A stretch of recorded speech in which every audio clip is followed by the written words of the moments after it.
Guna menjaga situasi Kamtibmas tetap aman dan kondusif, jajaran Polsek Indralaya melaksanakan kegiatan patroli hunting di wilayah hukum Polsek Indralaya.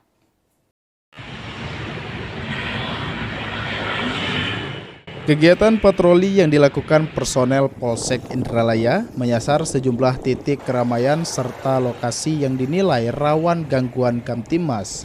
Salah satunya di kawasan Pasar Malam Indralaya yang ramai dikunjungi masyarakat.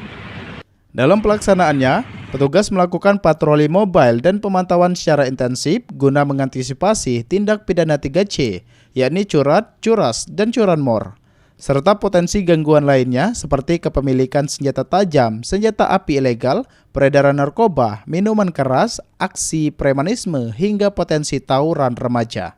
Kapolsek Indralaya, Ibtu Rangga Saputra mengatakan, patroli hunting rutin dilakukan sebagai bentuk kehadiran Polri di tengah masyarakat, sekaligus memberikan rasa aman dan nyaman bagi warga yang masih beraktivitas pada malam hari.